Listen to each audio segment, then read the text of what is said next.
Hello नमस्कार दोस्तों। मैं हूं आपका होस्ट जशन। वेलकम करता हूं आपका इस podcast series be the change. आपको बहुत खुशी होगी क्योंकि आज हमारे साथ एक ऐसे शख्स मौजूद हैं जिन्होंने लास्ट 2 डेकेड से एक्सटेंसिव रिसर्च किया है इस टॉपिक पर कि क्यों कुछ रिसर्चर बिलीव कर रहे हैं कि ये समय युग परिवर्तन का है। एक मिलेनियल को, एक जेनजी के इंसान को क्या जरूरत पड़ी है वो अपना डेली रूटीन छोड़कर इस चीज पर ध्यान दे कि ये समय नॉर्मल है। तो आज हमारे साथ मौजूद हैं रजत सर। इनका एक यूट्यूब चैनल है जिसके ऊपर इन्होंने एक्सटेंसिव रिसर्च शेयर करी है, चाहे वो जियोपॉलिटिक्स की हो, चाहे वो इस टाइम पीरियड की हो, चाहे वो सीमेंट रिच करने में बहुत इंपॉर्टेंट रोल प्ले करे। तो वेलकम सर, बहुत थैंक यू आपका इस पॉडकास्ट में आने के लिए। Thank you so much Jashan for generous introduction. मुझे नहीं पता I deserve such an introduction, but anyways thank you so much. मैं सर काफी टाइम से ऐसा कोई इंसान ढूंढ रहा था जिसके पास इतना नॉलेज हो, और ये there is something universal subconscious जो आपको मिला देता है ऐसे लोगों से। या which is called conscious co creation. जो आप यूनिवर्स से मांगते हो वो आप एज एन एनर्जी, क्योंकि हर चीज एनर्जी है हमारे यूनिवर्स में, हमारी रियलिटी में। आप जो चाहते हो, बस कंडीशन ये है कि आप कितने डीपली अपने सबकॉन्शियस से उस चीज को मांगते हो। आप उसी टाइम वो एनर्जी यूनिवर्स में एमिट कर देते हो and the universe works for you after that. वो किसी भी तरीके से सर्कमस्टेंसेस बना देगा, किसी के थ्रू आपको मिलवा देगा, पर you will get what you want. So that's what happened. और जितना ज्ञान आपस में बांटो उतना बढ़ता है। मुझे आपसे कुछ सीखने को मिलेगा, आपको मुझसे कुछ सीखने को मिलेगा। So that's how it goes. मुझे तो सर बहुत कुछ सीखने को मिलेगा। That's what your modesty is. तो अगर हम स्टिक करते हैं टॉपिक पे, तो ये युग परिवर्तन क्या है सर? ये ट्रांजिशन क्या है? क्यों इस समय को हम ये मान रहे हैं, कुछ रिसर्चर मान रहे हैं कि ये समय नॉर्मल नहीं है, जिसके अंदर क्यों क्या जरूरत पड़ी है एक जेनजी को, एक मिलेनियल को ये इस पे बिलीव करने की कि हमें आउट ऑफ द बॉक्स कुछ सोचना चाहिए कि ये समय जो भी चल रहा है ये नॉर्मल नहीं। क्या ऐसी चीजें हैं? देखो, सबसे पहली बात तो हमें ये समझना पड़ेगा कि युग परिवर्तन है क्या। Yes sir. और क्यों हमें, अगर वास्तव में भी युग परिवर्तन का टाइम निकट आ रहा है, पास आ रहा है, तो क्यों हमें क्या फर्क पड़ता है, हमारी लाइफ उससे कैसे इंपैक्ट होंगी कि हमें कुछ चेंज, ड्रास्टिक चेंज लाना पड़े अपनी एवरीडे लाइफ में। तो अगर मैं आपसे पूछूं हमारी धरती क्या है, हमारी धरती एक रोटेटिंग बॉल ही तो है यूनिवर्स में। वो तो मतलब अगर किसी को पूछो हेवन, तो लोग ऊपर आकाश में देखते हैं, किसी को हेल बोलो तो वो नीचे देखते हैं। पर हमारी धरती तो बस एक फ्लोट करती हुई एक बॉल है। आप चाहे ऊपर देखो चाहे नीचे देखो, आप कहीं भी देखो, it's all ether, it's all space. अब हमारे ग्रंथों में भी ये लिखा हुआ है, चाहे आप कोई भी स्क्रिप्चर्स उठा लीजिए, आप चाहे बाइबल उठा लीजिए, आप चाहे कुरान उठा लीजिए, चाहे आप गुरु ग्रंथ साहिब उठा लीजिए, बट हमारा हिंदू स्क्रिप्चर्स जो हमारी सनातन धर्म है, that is the oldest of all. ये हमारा मैनकाइंड को एक गिफ्ट है। Yes sir. उसका बेस ही एक चीज है। जितना आप स्पिरिचुअलिज्म ले लो, जितने आप सेजेस ले लो, उसका बेस ही एक चीज है कि everything is energy, everything is vibration, everything is frequency. अब यहां पर टेबल है, आई स्ट्राइक इट, मुझे वो फील होता है। मैं अपने आप को हिट करता हूं, मुझे फील होता है। अब आप कहोगे ये बोन और flesh, how can this be frequency? Yes sir. But ये फ्रीक्वेंसी इतने ग्रॉस फॉर्म में आ चुका है based on our level of consciousness कि हमें ये एनर्जी फील नहीं होता। पर जितना आप यूनिवर्स, अपने हायर सेल्फ, उस यूनिवर्स, उस हायर इंटेलिजेंस के थ्रू के साथ अपने आप को अलाइन करेंगे, जितना आप अपने अंदर जाके अपने आप को सेल्फ रियलाइज करेंगे, आप उतना उतना मैटर से एनर्जी की तरफ जाते चले जाएंगे। आपकी बॉडी उतनी लाइट होती चली जाएगी। अब हमारा जो अर्थ है, हमारे यूनिवर्स में, जैसे मैंने भी बताया कि अर्थ फ्लोट करता है, और हमारे यूनिवर्स में हर एरिया की एनर्जी डिफरेंट होती है। और ऐसा नहीं है कि हमारा अर्थ विदाउट कोई पैटर्न, कहीं से भी कहीं उड़ के चला गया, फ्लोट होता हुआ। हमारे यूनिवर्स की एक कॉस्मिक क्लॉक है। उस सही टाइम पे, उस निश्चित टाइम पे हमारी अर्थ, ना कि केवल हमारी अर्थ, हमारा पूरा सोलर सिस्टम, ना कि हमारा पूरा सोलर सिस्टम, हमारा पूरा गैलेक्सी, और ना कि हमारा पूरा Galaxy, millions and billions of galaxies. ये मैं आपको दिखाने की कोशिश कर रहा हूं कि हम कितने उसमें छोटी सी रियलिटी है हमारी। Yes sir. तो हर चीज एक लिमिट, एक स्पेसिफाइड टाइम के अकॉर्डिंग उस स्पेसिफिक एनर्जी क्लाउड के अंदर एंटर करती है। जैसे मैंने अपने कुछ वीडियोस में भी बताया है, अर्थ हमारी अब इस टाइम पे फोटोन बेल्ट के अंदर जा रही है। अब उससे क्या होगा?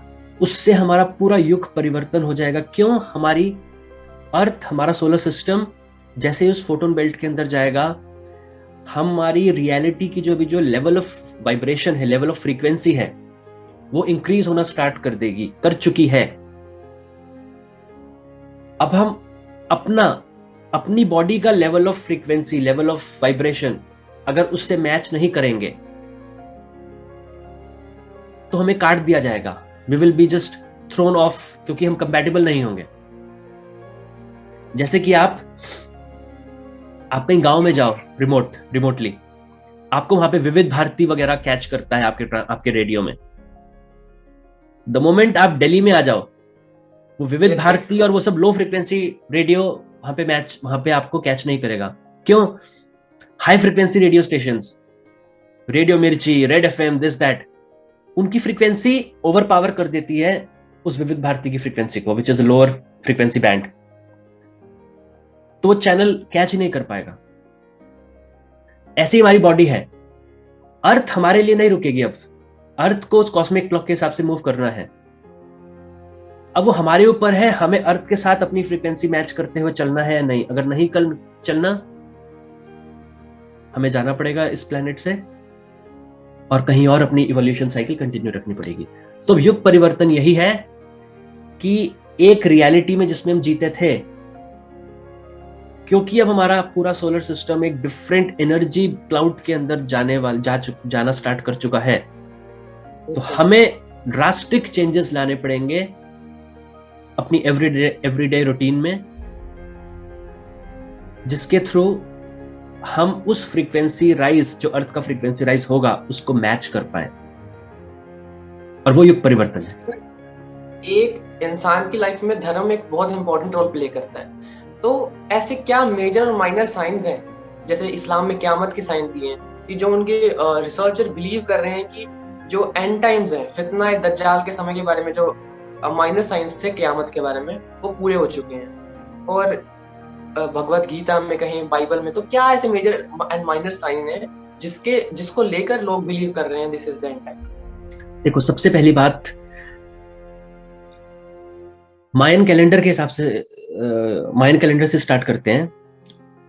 और मायंस को उतनी नॉलेज नहीं थी जितनी हमारे स्क्रिप्चर्स में, सनातन धर्म में है, जितनी हमारे सेजेस को नॉलेज है, जितने हमारे संत मुनियों को नॉलेज है, जो बाहर आके, आज तक कभी ऐसा नहीं हुआ कि हमारे संत मुनि जिनको आत्मज्ञान है, जो सेल्फ रियलाइज्ड हैं,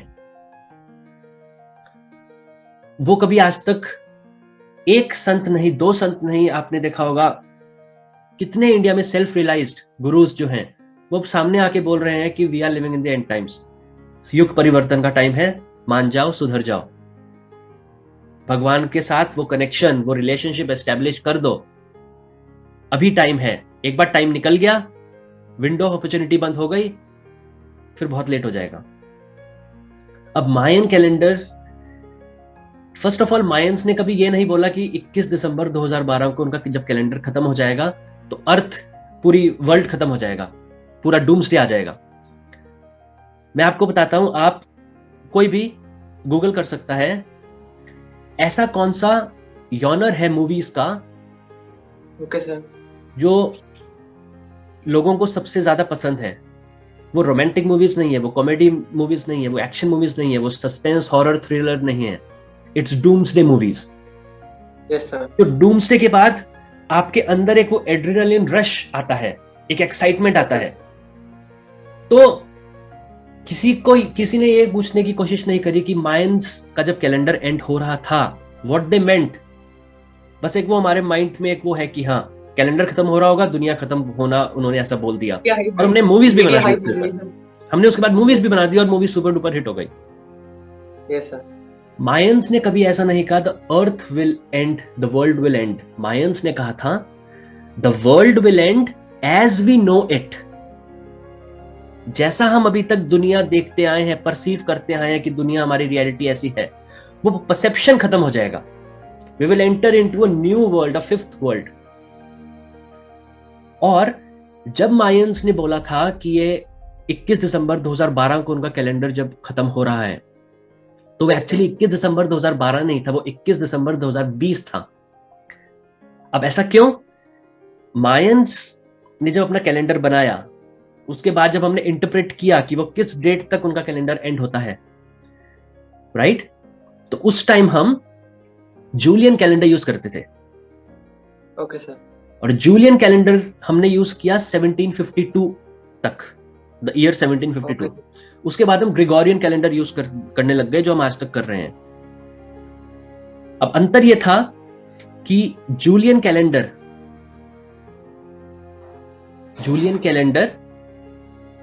के मुकाबले ग्रेगोरियन कैलेंडर में 11 दिन कम थे। Okay sir. अगर आप 2020 में से 1752 जिस साल से हमने ग्रेगोरियन कैलेंडर अडॉप्ट किया था, आप सब्ट्रैक्ट करके देखें तो 268 ईयर्स आते हैं। Okay sir. अब आप हर एक साल में 11 दिन कम है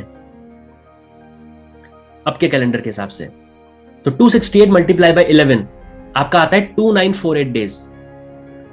और ये 2948 को जब आप 365 से डिवाइड करते हैं तो 8.0 सम ईयर्स आते हैं, तो एग्जैक्टली 8 साल। Okay sir. तो 21 दिसंबर 2012 जो था वो 21 दिसंबर 2020 था। और एग्जैक्टली और एग्जैक्टली उस टाइम फ्रेम में क्या हुआ? उस टाइम फ्रेम में जो CORON है, कोरोना का जो ये ड्रामा है, ये जो पूरा पैंडेमिक है, ये अनफोल्ड हुआ। और उसके बाद पूरी जो कहते हैं ना न्यू नॉर्मल नाम का एक जार्गन यूज हो रहा है, ग्रेट रीसेट नाम का है। उसके बाद हर कोई घर में है, हर कोई मास्क पहन के बैठा है, आप आपस में किसी से मिल नहीं सकते, तो आपका वो जो वे ऑफ वर्ल्ड व्यू था वो पूरा चेंज हो गया। The old way has ended. Yes sir. आप कॉन्फिडेंटली बोल सकते हैं the old way has ended, we are not going back to that same old world. जो लोग सोचते हैं कि सब खत्म हो जाएगा, फिर हम फिर से पुराने तौर तरीके में 2020 से पहले जो जैसे हम जीते थे वैसे हम जी पाएंगे, नहीं। अब हम इस एज ऑफ ट्रांजिशन के बीच में है। पुराना दुनिया खत्म, नई दुनिया स्टार्ट होने से पहले जो बीच का जो ट्रांजिशन है, हम उसमें भी जी रहे हैं एज पर द मायंस। काफी कम्युनिटीज हैं सर, चाहे हम ब्रह्म कुमारीज की बात करें। ब्रह्म कुमारीज क्या बोल, एब्सोल्युटली ब्रह्म कुमारीज अब क्या बोल रही हैं? उनकी टाइमलाइन थोड़ी सी अंतर है। वो एक बोल रहे हैं 2035 तक हम कलयुग और सत्युग के बीच में संगम ही हो गए, हम उसमें जी रहे हैं। और इस बीच सब कुछ प्योरिफिकेशन, क्लींजिंग, पॉपुलेशन रिडक्शन सब कुछ होगा। Yes sir. ये दूसरी चीज। तो मायंस के बाद अगर हम, ये बिब्लिकल बाइबल में नहीं है बट मैं इस प्रोफेसी को काफी हाईली रेट करता हूं, जो कि सेंट मेलेकाई की प्रोफेसी है। ये सेंट मेलेकाई एक बहुत ही सेल्फ रियलाइज्ड सेंट थे कैथोलिक रिलीजन के, 11वीं शताब्दी में, 11th सेंचुरी में। इनको उस टाइम वेटिकन ने इनवाइट किया आयरलैंड से, बिकॉज ही वाज आयरिश। जब वो वेटिकन के अंदर गए, उनको अचानक से वो आधे घंटे के लिए ट्रांस की स्टेट में, समाधि की स्टेट में चले गए थे।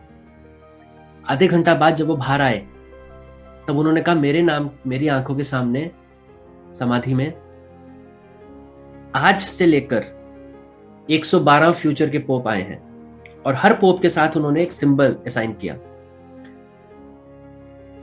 मैं आपको बोल दूं, इस पोप जो भी हमारे करंट पोप हैं, पोप फ्रांसिस, इससे पहले जो पोप थे और उससे पहले जो पोप थे वो 110वें पोप थे, पोप जॉन पॉल।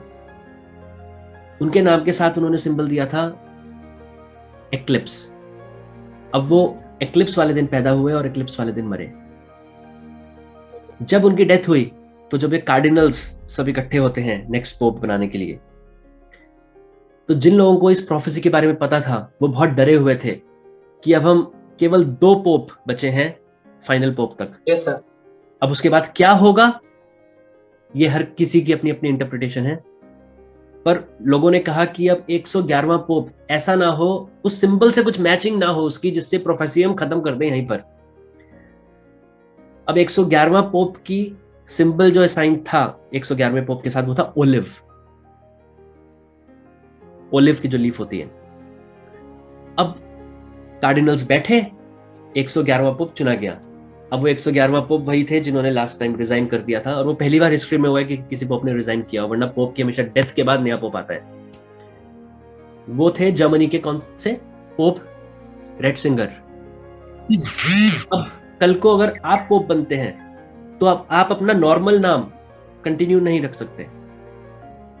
जैसे पोप रेटसिंगर नहीं बोल सकते हम उनको एक ऑर्डर चूज करना पड़ेगा। John Paul the 16th, Pius the 13th, वो पायस ऑर्डर या जॉन पॉल ऑर्डर या बेनेडिक्टीन ऑर्डर या फ्रांसिस ऑर्डर, बहुत सारे ऑर्डर्स होते हैं, कुछ उनको सिलेक्ट करना पड़ता है। उन्होंने सिलेक्ट किया पोप बेनेडिक्टीन ऑर्डर, तो वो पोप बेनेडिक्ट द 16th बने। अब हर ऑर्डर के जब वो सेलेक्ट हो गए, बन गए, पोप बन गए, तो हर ऑर्डर का एक फ्लैग है, एक एम्बलम होती है।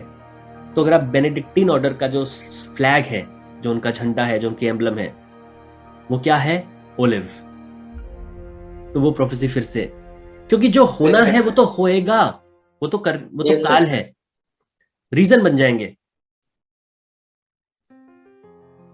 उसके बाद मैं 111वां पोप पे जब हम थे, मैं बस यही देखता था कि ये कब तक ये जीवित हैं। पर वो ऐसा हुआ कि वो जीवित रहते रहते उन्होंने रेजिग्नेशन कर दिया, और अभी हम we are eight 112th pope. अभी जो पोप है वो 112वां पोप है, और उनकी प्रेडिक्शन के हिसाब से दिस इज द पोप जिसका भगवान से कोई लेना देना नहीं होगा। He will be a worshipper of Saturn, Lucifer, और ड्यूरिंग हिज रेन इसके टाइम पे the city of 7 hills will be destroyed. और सिटी ऑफ 7 हिल्स क्या है? रोम, इटली, जिसके अंदर वेटिकन है सिचुएटेड। इसके ऊपर सर हम एक अलग से पॉडकास्ट करेंगे सैटर्न लूसीफर पे। एब्सोल्युटली। पर क्या ये सैटर्न वर्शिपर्स है, इल्यूमिनाटी क्या है, कैसे कंट्रोल करना चाहते हो? ये बहुत इंपॉर्टेंट है, ये हम सेपरेट कवर करेंगे। ये बहुत इंटरेस्टिंग टॉपिक है सर। और इसमें पूरा, और सर अगर पेडोफिलिया, हाँ जी सर, अगर मैं आज किसी नॉर्मल इंसान से बात करता हूँ कि क्यों ये समय युग परिवर्तन का है, क्यों हमें इस साइकिल से निकलना चाहिए कि खा लिया पी लिया सो गए, ये एक स्पिरिचुअल अवेकनिंग का टाइम है, तो वो इंसान कहते हैं कि हम अलार्मिंग साइंस क्या है, वॉर या जो कहते हैं ये एपिडेमिक है, ये चीजें तो पहले भी आ चुकी हैं। ये तो एक साइकिल है कि ये चीजें पहले भी आती हैं, और वॉर तो पहले भी हो चुके हैं 2। और क्यों हम ये माने कि यही वो समय है, ये ट्रांजिशन का, फ्रीक्वेंसी ट्रांजिशन का। और सर एक इसके साथ कनेक्ट करता हूं मैं कि एक मिस इंटरप्रिटेशन का, एक क्या डिसेप्शन कहें, कि 4,32,000 साल का एक माया जाल कहें, कुछ भी कहें, कि एक मेजॉरिटी ऑफ पॉपुलेशन बिलीव करती है कि इस समय बाद ही ये सतयुग का स्टार्ट होगा, एक एस्टेब्लिशमेंट होगा गोल्डन एरा का। तो ये क्या है सर, ये डिसेप्शन? ठीक है, एक एक करके बताता हूँ। तो अभी तक तो हमने पहले माइनर और मेजर साइंस में माया का हमने कवर किया, ये पोप की प्रोफेसी कवर करी। उसके बाद एक होपी प्रोफेसी थी, ये जो रेड इंडियंस होते हैं, होपीज, उन्होंने क्या बोला था? ड्यूरिंग द एंड टाइम्स एक blue star kachina will appear in the sky. Blue star kachina, एक नीले रंग का तारा, एक नीले रंग की हेवनली बॉडी दिखेगी। It will appear from the heavens. और उस टाइम क्या होगा? जो होपीज होते हैं उनकी सेरेमनी सीज हो जाएंगी। और ठीक उसके बाद रेड स्टार कचीना आसमान से दिखाई देगा सबको। और वो रेड स्टार कचीना जो है, that will be a purifier, जो इस धरती पे पूरी प्योरीफाइंग, जो पूरी क्लींजिंग करेगा, जिसको प्योरीफायर भी बोलते हैं वो। और उसके बाद फिफ्थ वर्ल्ड आ जाएगा, the new world will begin. अगर आपने रिसर्च करी हो, भविष्य मालिका एग्जैक्टली सेम थिंग बोलती है कि कलयुग के अंत में सतयुग से पहले दो सूरज दिखाई देंगे। अब वो दो, देखो साइंस में अगर किसी ने काफी हद तक मेटाफिजिक्स और साइंस में रिसर्च करी है तो साइंस और स्पिरिचुअलिटी कंप्लीटली ब्रिज करते हैं एक दूसरे को। मेन स्ट्रीम साइंस अभी तक वहां तक नहीं पहुंची, पर पहुंच जाएगी। हमारा सूरज जो है वो एक बाइनरी सिस्टम है, हमारा पूरा रियलिटी एक डुअलिस्टिक रियलिटी है, राइट? हर चीज में डुअल है ना, सर्दी गर्मी, सुख दुख, दिन रात, सफेद काला, लव हेट्रेड। अब उसी में हमारा जो सोलर सिस्टम है, हमारा जो सन है, वो भी एक बाइनरी स्टार सिस्टम है, उसका एक बाइनरी ट्विन है जो हमेशा, अगर आप स्क्रिप्चर्स पढ़ो, हमारी गीता में भी लिखा है, बाइबल में भी लिखा है, बाइबल में उसको वर्मवुड के नाम से बोला जाता है, साइंटिस्ट उसको निबिरू के नाम से बोलते हैं, कुछ प्लेनेट एक्स के नाम से बोलते हैं। एक साइंटिस्ट थे जकराया सिचिन, जिसको CIA ने मार दिया था। उनकी बुक्स हैं, बहुत सारे वॉल्यूम्स हैं, the chronicles of planet earth. उसमें उन्होंने अपनी पूरी लाइफ में वही रिसर्च किया है कि एक हमारे सन का एक जुड़वा है जो जब ये युग चेंज, जब ये साइकिल की एंड का टाइम आता है तो वो दिखता है हमें। उसका ऑर्बिट ऐसा है कि वो ये जो 24,000 साल की जो हमारी साइकिल है, वो उसमें लास्ट के टाइम पे ही वो उसकी ऑर्बिट ऐसी है कि हमें लास्ट के टाइम पे हमें वो दिखता है। और जब वो आता है, वो अपने साथ विनाश लेके आता है। विनाश का मतलब क्लींजिंग। हमारी धरती भी एक लिविंग ऑर्गेनिज्म है, जिसको हम भारत, उसको हम मातृभूमि कहते हैं। मातृभूमि नहीं, आप धरती माँ जैसे जिसको हम बोलते हैं, वो लिविंग चीज है। जैसे हमारे अपने कर्म होते हैं, ऐसी धरती के अपने कर्म है। लास्ट टाइम पे अब धरती को कलयुग से सतयुग में जाना है, उधर गति हो रखी है। अब धरती भी अपना वो पुराने कर्म कलयुग के लेके, वो कूड़ा अपने साथ लेके धरती भी नहीं जा सकती, जैसे हम नहीं जा सकते। तो धरती को भी क्लीनिंग करनी है अपनी पूरी, चाहे वो सुनामीज के उसमें हो, चाहे वो वोल्केनोज के उसमें हो, चाहे वो किसी भी फॉर्म में हो। और वो स्टार्ट हो चुका है और ये अभी आगे आगे बढ़ता चला जाएगा। तो ये एक चीज है। और ये सारी 4,32,00,000, हाँ, ये क्या है? हाँ, वो मैं अभी उस पे आता हूं। इसके अलावा एक और मेजर साइन अगर मैं आपको बोलूं, जगन्नाथ भविष्य मालिका में ये भी लिखा है कि जगन्नाथ टेम्पल में जो उनका वो बरगद का पेड़ है, वो फाइनल इस कलयुग के अंत के टाइम पे वो टूट जाएगा। और 2019 में जब फानी नाम का चक्रवात, फानी नाम का साइक्लोन आया था जब ओडिशा में, तो वो बरगद का पेड़ टूट चुका है। और उसके बाद ही 2020 से लोग मरने स्टार्ट हो चुके हैं। उसमें लिखा है उसके बाद लोग मरने स्टार्ट हो जाएंगे, काउंटडाउन स्टार्ट हो जाएगा। एल्बर्ट आइंस्टाइन ने बोला था, हनी बीज, शहद की मक्खियां जब अचानक से गायब होना स्टार्ट हो जाएंगी, ह्यूमन बीइंग्स के पास 4 साल होंगे। अब आप 4 साल की उस टेक्निकलिटी में मत जाइए, आप उसको एज फ्यू इयर्स देखिए। क्योंकि हमारा जो खाना होता है 90% उसको हनी बीज पोलिनेट करती हैं। यू रियलाइज इट और नॉट? और जब हनी बीज गायब होना स्टार्ट हो जाएंगी तो पोलिनेशन नहीं हो पाएगा और काउंटडाउन स्टार्ट हो जाएगा। फूड शॉर्टेजेस आएंगी जो भी आने वाली हैं बहुत कुछ सालों में, एक आधे साल में ही आ सकती हैं। तो ये सारे साइंस हैं। मैं आपको अर्थ की शूमन रेजोनेंस और फ्रीक्वेंसी उसके बारे में भी बता सकता हूँ, वो आगे आने वाले क्वेश्चंस में डिस्कस कर सकते हैं, क्योंकि आंसर बहुत लंबा हो जाएगा। अब मैं आपको बताता हूँ 4,32,000 साल का जो मिस इंटरप्रिटेशन है। Yes sir. मेरे गुरु है परमहंस योगानंदा। आपने परमहंस योगानंदा जो वर्ल्ड फेमस है, वो बॉडी में नहीं है, 1952 में ही लेफ्ट हिज बॉडी, पर उनकी बेस्ट सेलिंग ऑटोबायोग्राफी ऑफ योगी की कथामृत जिसको बोलते हैं, वो हर कोई पढ़ता है। वो विराट कोहली भी पढ़ता है, वो मोदी भी पढ़ता है, वो स्टीव जॉब्स जब अपने हॉस्पिटल बेड में थे, ही वाज रीडिंग इट। उनके गुरु जो थे श्री युक्तेश्वर, स्वामी श्री युक्तेश्वर, ये 4 गुरुज की लीनेज है। उनके गुरु लहरी महाशय और अल्टीमेट गुरु जिसको इस पूरे युग का कर्ता धर्ता माना जाता है, महाअवतार बाबा जी। Yes sir. तो महाअवतार बाबा जी के शिष्य लाहिरी महाशय थे। लाहिरी महाशय के शिष्य स्वामी श्री युक्तेश्वर, और स्वामी श्री युक्तेश्वर के शिष्य मेरे गुरु परमहंस योगानंदा। और परमहंस योगानंदा का आपको पता है, he is a Yogi in life and death. वो जीते हुए योगी थे, मरने के बाद भी। मरने के बाद 27 दिन तक उनकी बॉडी डिके नहीं हुई, उसमें से फूलों की फ्रेग्रेंस आ रही थी। उन्होंने अपनी बॉडी को डिके नहीं होने दिया उसके बाद भी। और उनके गुरु स्वामी श्री युक्तेश्वर जी, जिनके बारे में अभी मैं आपको बताऊंगा, वो इतने पहुंचे हुए थे। जब शिष्य इतने पहुंचे हुए तो गुरु कितना पहुंचा हुआ होगा। और ऑटोबायोग्राफी योगी में लिखा है कि जब उन्होंने अपनी देह त्यागी, और वो गुरु से अपनी देह त्याग के वो गुरु से फिजिकल, अपने आप को फिजिकल बॉडी में फिर से गुरु के सामने वो अपीयर हुए, प्रकट हुए परमहंस योगानंदा के सामने, होटल के कमरे के अंदर। उन्होंने कहा था, मैं हिरण्य लोक में जा चुका हूं, मुझे वहां का कुछ रिस्पॉन्सिबिलिटी मिली हुई है। और हिरण्य लोक कहां पे है? हिरण्य लोक कारण जगत में है। तो वो इतने पहुंचे हुए थे। उनकी ये किताब है द होली साइंस,